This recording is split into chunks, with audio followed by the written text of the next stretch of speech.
Session में भाग लेने वाले अधिकारी, पहले मैं centre of Indian trade union की तरफ से AICTU की 11वीं सम्मेलन को क्रांतिकारी शुभाशय देना चाहता हूँ, शुभकामनाओं को पेश करना चाहता हूँ। और उसके साथ ही ये सम्मेलन में आप लोग चर्चा करने वाले हैं आगे आने वाले दिन में कैसे हम मजदूर की एकता को बढ़ाए, मजदूर की एकजुट संघर्ष को आगे लेके जाए। उसके साथ ही साथ पूरे देश में जो मजदूर किसान की एकता की आंदोलन बढ़ रही है उसे कैसे आगे हम लेके जाए। इसके बीच हमारा सभी साथियों, जो हमारा केंद्रीय श्रम संगठनों के साथियों ने अभी आपके सामने अपने वक्ता रखे, ये जो दौर हम गुजर रहे हैं, ये दौर में हम ये देख रहे हैं कि पिछले 11 से 12 साल में जो केंद्र में है मोदी सरकार, हमारा देश की सामाजिक, आर्थिक और राजनीतिक सभी दायरे पर पूरे के पूरे डिस्ट्रक्टिव रिस्ट्रक्चरिंग को जारी करके रखा।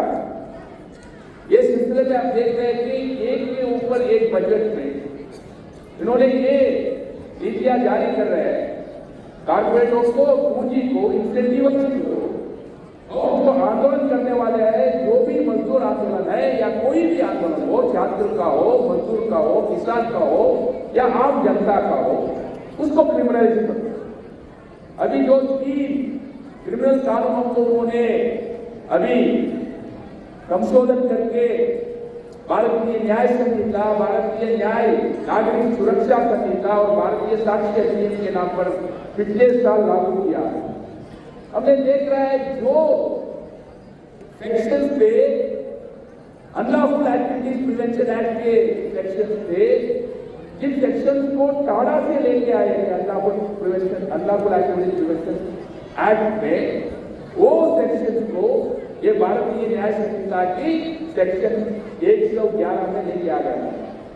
उसका इस्तेमाल कर रहे हैं किसके खिलाफ? उत्तर प्रदेश में फिरोजाबाद में जो ट्रेड यूनियन नेता जाके मिनिमम वेजेस को पूछा स्टेट लेबर कमिश्नर के सामने, स्टेट लेबर कमिश्नर जो मिनिमम वेजेस एक्ट के जरिए अथॉरिटी है, उसके खिलाफ ये ऑर्गेनाइज्ड क्राइम का सत्र लगाते हुए अंदर कर दिया। 20 दिन उसको पेश नहीं मिला। उसका मतलब क्या है? उसका मतलब ये है पूरे देश की ये जो नीतियां है मोदी सरकार की ये नीतियों के जरिए पूरे के पूरे पूंजी को इंसेंटिवाइज करो और उसके खिलाफ करने वालों को क्रिमिनलाइज करो कहकर ये नीतियां है। इसी को हम बोलते हैं डिस्ट्रक्टिव रिस्ट्रक्चरिंग का प्रोसेस जो मोदी सरकार चला रही है। ये डिस्ट्रक्टिव रिस्ट्रक्चरिंग का प्रोसेस जो चला रहे हैं ये किसलिए चला रहा है? जो विश्व के पूंजीवादी व्यवस्था जो संकट में था, वो संकट से बाहर निकलने के लिए उन्होंने 91 से ये नवोदारवाद आर्थिक प्रणाली नीतियों की प्रणाली शुरू की। अब हम देख रहे हैं कि ये नवोदारवाद की आर्थिक नीतियों की प्रणाली जो है, वो नीतियां भी, ये जो लिबरलिज्म भी, वो ऐसे गहरे संकट में पहुंच गए हैं कि उससे बाहर नहीं आ पा रहे। इसके लिए उन्होंने ये रास्ता चुना है, जैसे हमारे सभी साथियों ने बोल रहे थे कि ये रास्ता ये है कि कारपोरेट के साथ में करो और मजदूर किसान के खिलाफ सरकार की नीतियों को बदलो।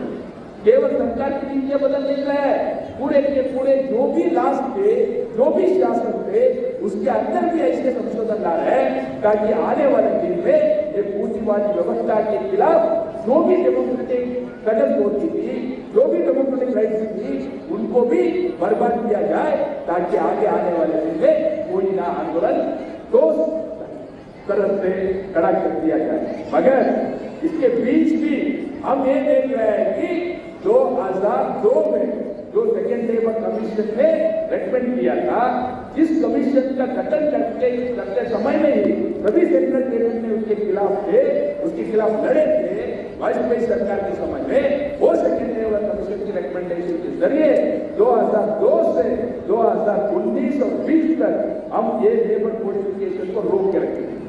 ये रोक के रखे थे इसीलिए एकजुट होकर सामूहिक संयुक्त आंदोलन को बढ़ावा कर रहे थे, जिसमें सभी सेंट्रल प्रेसिडेंट मिल गए थे, मिलकर रह रहे थे। मगर ये कोविड के समय में जब पूरे देश को लॉकडाउन बना के रखे थे, उस समय में 2019 और 2020 में ये 4 काला श्रम संहिताओं को और 3 काला एक कृषि कानूनों को उन्होंने पार्लियामेंट में तो पास कर लिया।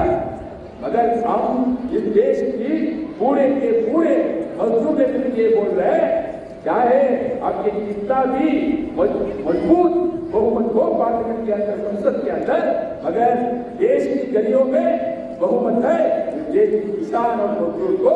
इसीलिए ये बहुमत को दिखाते हुए हमारे किसान भाइयों ने उन 3 कृषि कानून को वापस करवा दिया। 5 साल से ये श्रम संहिताओं को जारी करने के लिए हमने छोड़ा नहीं। आगे आने वाले दिन में उनका मकसद यह है 1 तारीख से जारी करने की। हम सभी सेंट्रल टेरिटरी से मिलकर ये आगे आने वाले मार्च 18 तारीख को यहाँ राष्ट्रीय किसान मजदूरों की ये जो कन्वेंशन रखे हैं, वहां से जो भी काल आगे आएगा वो काल के जरिए आगे आने वाले दिन में हम सब मिलके ऐसे एक आंदोलन को, ऐसे एक आम हड़ताल को करना है ताकि मोदी सरकार की होश ठिकाने पे आ जाए। ऐसे आंदोलन के लिए हम समझते हैं ये जो ये समझ है पूरे के पूरे मजदूर की एकता को एकजुट करना और उसके साथ ही साथ वर्कर और किसान की जो एकता है उसको भी एकजुट करके आगे आने वाले दिन में ये जो भी रिस्ट्रिक्टिव पॉलिसी को उन्होंने जारी कर रहा है उसके खिलाफ हम ऐसे मजदूर और किसान की एकजुट आंदोलन को खड़ा करें ताकि देश की नीतियों में ही नहीं, देश की सत्ता में ही बदल लाने की कोशिश हम सब मिलकर करें।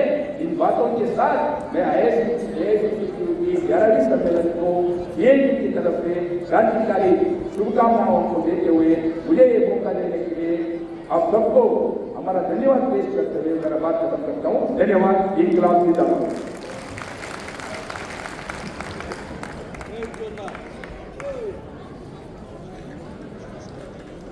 स्टेज में अपूर्वा भी आई हैं, BDS मूवमेंट की रिप्रेजेंटेटिव, हम उनको वेलकम करते हैं अपूर्वा को।